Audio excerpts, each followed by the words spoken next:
Hello my dear friend. तो आज हम क्लास 10th के अंदर एक टॉपिक आता है IUPAC नोमेनक्लेचर। इसका मतलब ये होता है कि कोई भी जो हमारे पास कंपाउंड होते हैं, एलिमेंट होते हैं या हाइड्रोकार्बन्स होते हैं, उनका एक स्पेशल नेम होता है। वो स्पेशल नेम हम किससे बता सकते हैं? स्पेशल नाम जो होता है वो हम IUPAC सिस्टम से बता सकते हैं। तो क्लास 10th के अंदर केवल छोटा सा ही है, ओनली बेसिक है। तो आज हम क्लास 10th के लिए IUPAC नोमेनक्लेचर देखेंगे। तो देखो, पहले मैं ये लिखता हूँ CH4, ठीक है। उसके बाद लिखता हूँ C2H4। इसका नाम क्या रहता है? इसका नाम होता है मेथेन। क्या होता है? मेथेन, ठीक है। हिंदी में ऐसे लिखा जाता है मेथेन। उसके बाद जो ये है, इसका नाम कुछ और होता है। इसका नाम होता है एथीन, ETHENE या एथीन। तो अब बात ये है कि यहाँ पर तो देखो कार्बन के आगे 1 नहीं है, या तो कुछ है ही नहीं, या पर 1 है, यहाँ पर 2 है। तो बस इसी से मेथेन, एथीन ये आया कैसे? आज हम ये क्यों है, ये क्यों है, यही जानने की कोशिश करेंगे, ठीक है। तो देखते हैं इनको। तो सबसे पहले तो हमें ये पता करना पड़ेगा, जो एक कार्बन होता है, इस कार्बन के लिए जब 1 होता है तो मेथ क्यों आया है, 2 होता है तो एथ। तो ये क्या सिस्टम है वो समझेंगे। देखिए,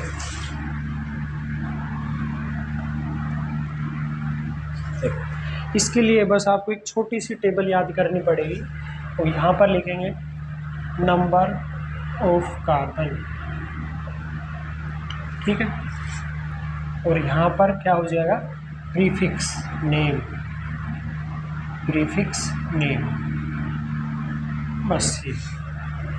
देखो, नंबर ऑफ कार्बन का मतलब ये है, जब कार्बन 1 हो, या तो 1 हो या C, एक ही बात है। 1 को लिखो या मत लिखो, ठीक है। तब क्या यूज किया जाता है? तब किया जाता है मेथ, METH, मेथ यूज करते हैं। उसके बाद जब कार्बन का नंबर कितना होता है? 2, तब क्या यूज करते हैं? एथ, ETH, एथ। उसके बाद आता है जब कार्बन का नंबर कितना होता है? 3, तो इसके लिए क्या यूज करते हैं? प्रोप, ठीक है। इसी तरह जब कार्बन का नंबर 4 होता है तो उसके लिए हम क्या यूज करते हैं?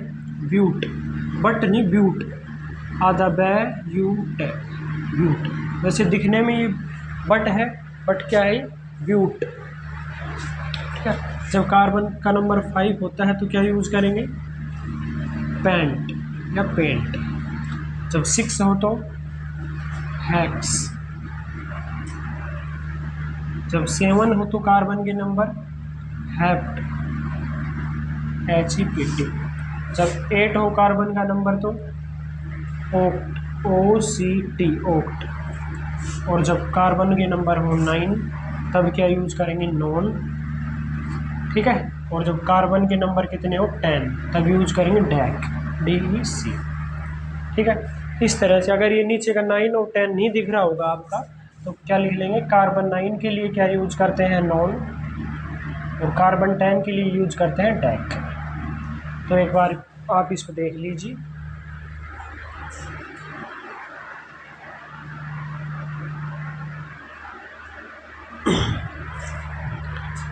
आपने ये लिख लिया होगा। अब देखो, बस ये याद करने की ज़रूरत है, जब कार्बन का नंबर 1 रहे तो होता है मेथ। उसके बाद क्या है? जब कार्बन 2 रहे तो क्या हुआ? एथ। फिर 3 रहे तो प्रोप, 3 रहे तो 4 रहे तो ब्यूट, 5 रहे तो पेंट, 6 रहे तो हेक्स, फिर हैप, ओक्ट, नॉन, डैक, ठीक है। अब हम आगे देखते हैं। ये टेबल तो बिल्कुल सबसे पहले इसी टेबल को याद करना है। अगर हमने इस टेबल को याद नहीं किया तो हम IUPAC नेम याद नहीं कर सकते। और इसके बाद हम देखते हैं आगे क्या याद करने की चीज़ है। इसको हम पार्ट वाइज समझेंगे। आज एक नॉर्मल पार्ट यूज करेंगे, उसको देखें।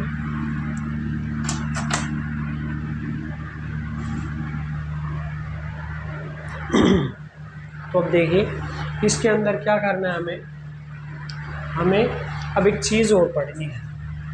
ये तो हो गया। देखो कैसे, कार्बन 1 तो ये कार्बन, जब कार्बन 2 इसका मतलब होता है कार्बन। अब एक छोटी सी चीज़ वो पढ़ लेते हैं, वैलेंसी, जो इसमें बस कार्बन और हाइड्रोजन का यूज़ है, ठीक है। तो वो पहले बाद में समझाएंगे। अब देखते हैं कि कैसे इनको लिखा जाता है। देखो अब आता है इस, वो टेबल याद करनी थी। अब आता है हाइड्रोकार्बन। हाइड्रोकार्बन, हाइड्रोकार्बन का मतलब होता है, हाइड्रो मतलब हाइड्रोजन और कार्बन का मतलब कार्बन, ठीक है। हाइड्रोजन को किससे डिनोट किया जाता है? हाइड्रोजन से। बहुत ज़रूरी है ये, किसी बुक में नहीं मिलेगी आपको, लेकिन ये बहुत ज़रूरी है। तो क्या काम आती है अब आप देख रहे हैं। और ये कार्बन का मतलब क्या होता है? इस कार्बन का मतलब होता है C। अब देखो हाइड्रोजन की वैलेंसी क्या होती है? हाइड्रोजन की वैलेंसी होती है 1, ठीक है। कार्बन, कार्बन की वैलेंसी क्या होती है? कार्बन की वैलेंसी होती है 4, ठीक है। बस इतना ध्यान रखना, कार्बन को क्या चाहिए? 4 कार्बन के साथ 4 एटम या कुछ भी, इसकी बॉन्डिंग पूरी होनी चाहिए। 4 एलिमेंट या अदर लिगेंड कोई भी कुछ ना कुछ इससे जुड़ा होना चाहिए, वो अभी बताएंगे आपको, ठीक है। और हाइड्रोजन की वैलेंसी कितनी होनी चाहिए? 1, ठीक है। अब देखते हैं हाइड्रोकार्बन कितने टाइप का होता है। हाइड्रोकार्बन टाइप के होते हैं 2। पहला कौन सा रहता है? सैचुरेटेड, सैचुरेटेड, ये तो है फर्स्ट। उसके बाद होता है सेकंड, उसका नाम होता है अनसैचुरेटेड, ठीक है। सैचुरेटेड क्या होता है? इसके अंदर ये होता है कार्बन और कार्बन, कार्बन और कार्बन के बीच में सिंगल बॉन्ड होना चाहिए बस। जब कार्बन और कार्बन के बीच में क्या हो? सिंगल बॉन्ड हो, उसे क्या कहते हैं? सैचुरेटेड, ठीक है। उसके बाद आता है अनसैचुरेटेड। इसमें क्या होता है?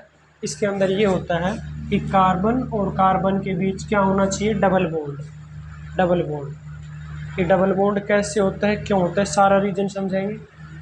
उसके बाद और क्या होना चाहिए? कार्बन और कार्बन के बीच क्या होना चाहिए? Triple bond. ये डबल बॉन्ड क्यों होता है, किसका क्या यूज है, ये डबल बॉन्ड क्या है, ट्रिपल बॉन्ड क्या है, ये सारी चीज़ आगे देखेंगे। तो हाइड्रोकार्बन कितने टाइप का होता है? 2 टाइप का, एक सैचुरेटेड, अनसैचुरेटेड। सैचुरेटेड के अंदर क्या होते हैं? सिंगल बॉन्ड होता है, केवल एक ही लाइन होती है कार्बन और कार्बन के बीच। ये लाइन का मतलब होता है बॉन्ड, बॉन्ड मतलब कार्बन और कार्बन को जोड़ के रखने वाला जो सिस्टम है, जो नाम होता है उसका नाम होता है बॉन्ड। उसके बाद रहता है अनसैचुरेटेड, कार्बन और कार्बन के बीच में डबल बॉन्ड होना चाहिए, और या तो डबल बॉन्डिंग हो या ट्रिपल बॉन्डिंग। अब ये single bond, double bond, triple bond, इनका क्या यूज होता है वो देखेंगे। हाइड्रोजन की वैलेंसी 1 का यूज क्या है अभी समझेंगे। कार्बन की वैलेंसी 4, इसका यूज क्या है अभी देखेंगे। तो एक बार आप इनको देख लीजिए।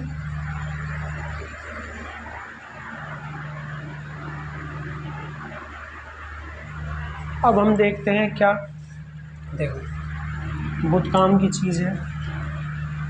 बस एक तो कार्बन की वैलेंसी 4 ध्यान रखनी है, और उसके बाद सैचुरेटेड, अनसैचुरेटेड, ठीक है। अब देखो,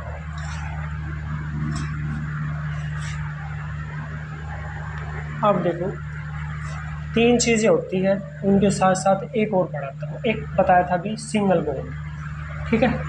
अब एक बताया था डबल बॉन्ड और एक बताया था ट्रिपल बॉन्ड, ठीक है। इसके अंदर ये जो सिंगल बॉन्ड होता है, सिंगल बॉन्ड किस में आएगा? एक ग्रुप होता है एल्केन, ALKAN। एल्केन क्या होता है? अभी इससे पहले हमने नंबर ऑफ कार्बन पढ़े थे, उसके साथ ये जुड़ेंगे और हम ये करेंगे, फिर ये करेंगे, फिर ये करेंगे, तो सारी चीज़ समझ में आएगी। बस ये ध्यान रखना, सिंगल बॉन्ड, सिंगल मतलब एक बॉन्ड रहे तो उसके लिए एल्केन, 2 रहे तो एल्कीन, ALKENE, ENE, और ये क्या है ANE, ये बहुत मेन चीज़ है, ये ध्यान रखना।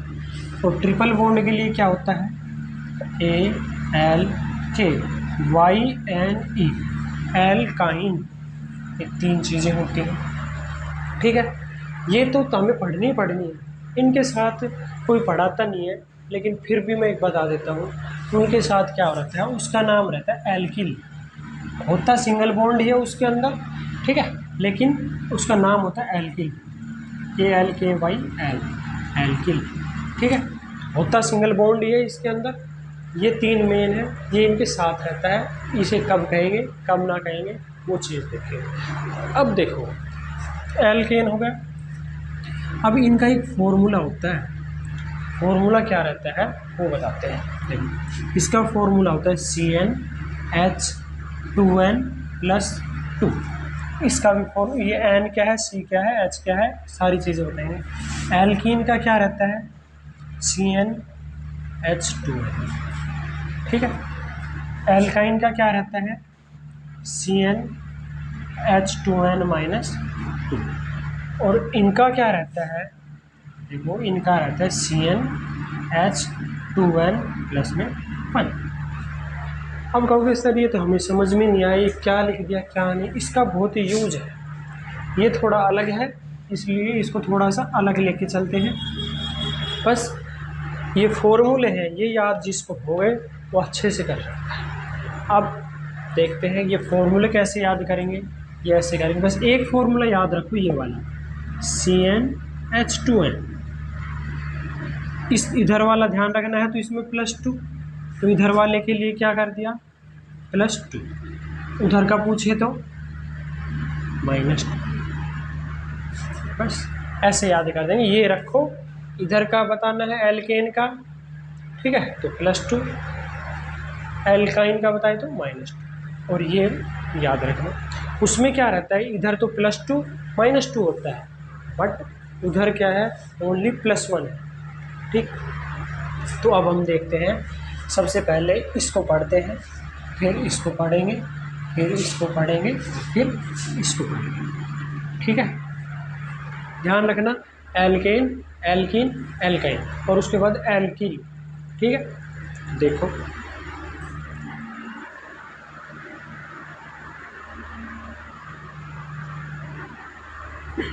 अब हम देखते हैं, नंबर 1 वाला पढ़ेंगे एल्केन, ठीक है। इसका कंप्लीट एनालिसिस करेंगे, जो भी दिक्कत आए कमेंट के अंदर आप लिखते रहना, और हम देखते हैं। बहुत इम्पोर्टेंट है, RBSC CBSC इसके अंदर दे देगा आपको, स्ट्रक्चर देगा, या फिर खुद IUPSC नेम देगा, उनकी स्ट्रक्चर बनवाएगा, या फिर हमें खुद बनानी पड़ेगी, ठीक है। अब देखो नंबर 1 पे हम कौन सा पढ़ेंगे, एल्केन। ये होता है हाइड्रोकार्बन, एल्केन। एल्केन के अंदर बॉन्ड कौन सा होता है, सिंगल बॉन्ड। फॉर्मूला क्या होता है इसका, सिंगल बॉन्ड होता है। फॉर्मूला क्या होता है CnH2n+2। वहाँ पीछे हमने N के बारे में नहीं बताया। N का मतलब देखो, कार्बन के आगे N लग रहा है, ठीक है। N का मतलब होता है नंबर ऑफ कार्बन, ठीक है। नंबर ऑफ कार्बन का मतलब होता है कार्बन के कितने नंबर हैं, 1 है तो 1, 2 है तो 2, 3 है तो 3, ऐसे, ठीक है। या इसी चीज़ को क्या समझ सकते हैं, नेचुरल नंबर,